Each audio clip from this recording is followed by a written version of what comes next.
Oke, mari kita bicara jujur. Pasar saham kita baru saja hancur lebur.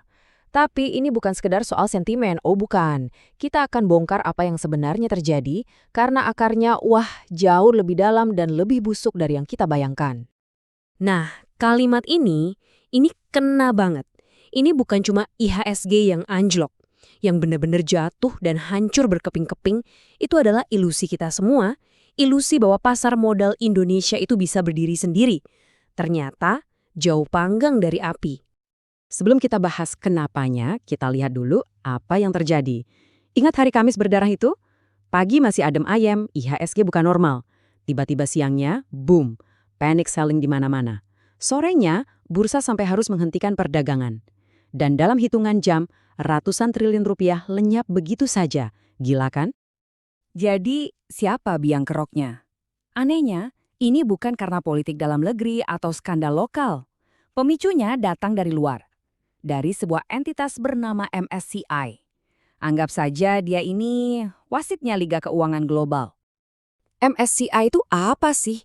Gampangnya gini, mereka ini yang bikin peta harta karun untuk dana-dana investasi raksasa di seluruh dunia.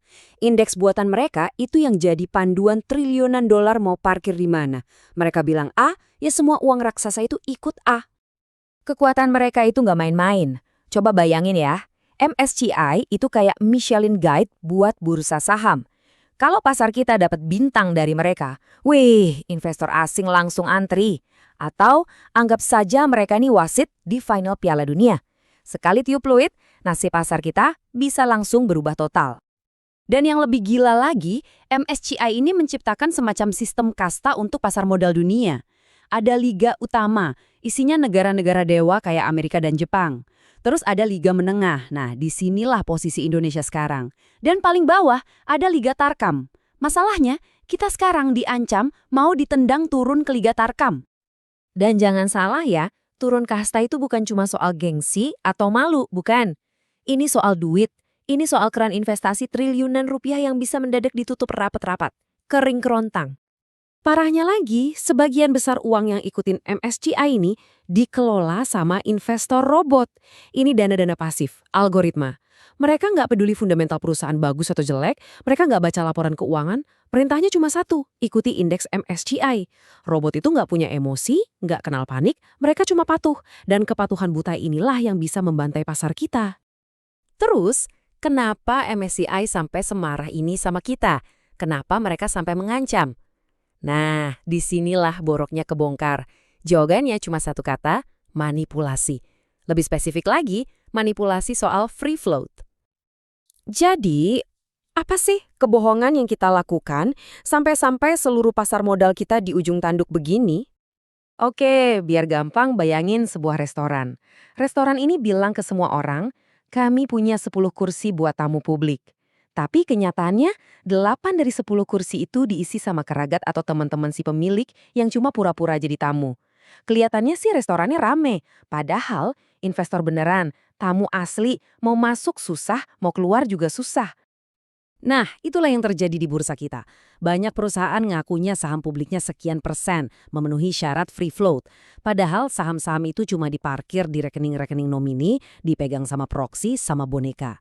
Di atas kertas kelihatan bagus dan liquid, tapi aslinya ya dikuasai sama orang-orang itu juga.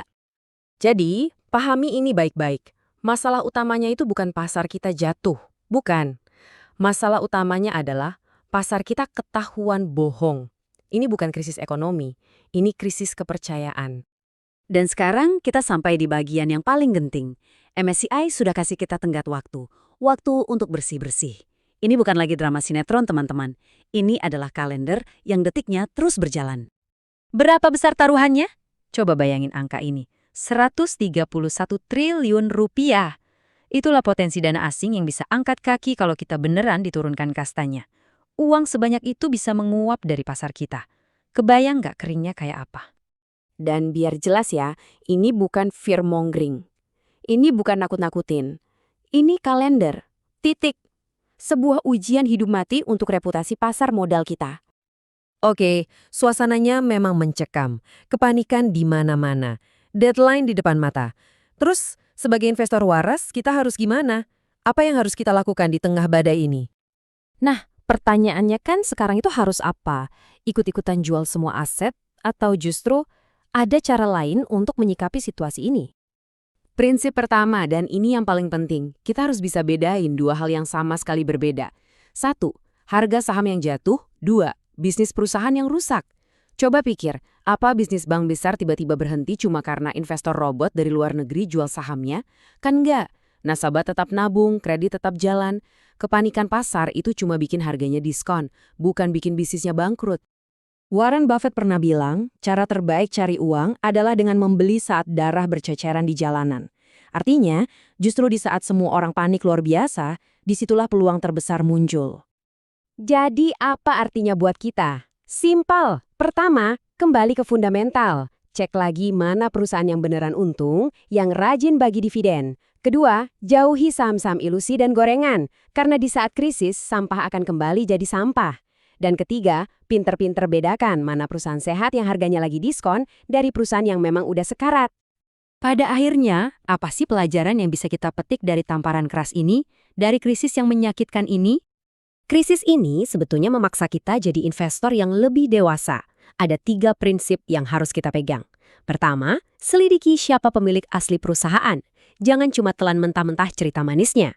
Kedua, pantau kebijakan global. Jangan cuma dengerin gosip lokal. Dan ketiga, gunakan kepanikan pasar sebagai data, bukan sebagai emosi. Karena, ingat ini, pasar yang sehat itu tidak lahir dari euforia.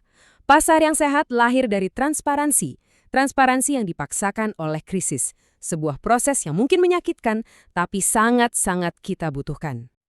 Nah, sebelum kamu tutup video ini, aku mau bilang terima kasih buat kamu yang sudah nonton sampai akhir. Kalau videonya bermanfaat, boleh klik like, biar aku makin semangat berbagi hal-hal positif ke depannya. Tulis yes di kolom komentar kalau kamu masih di sini.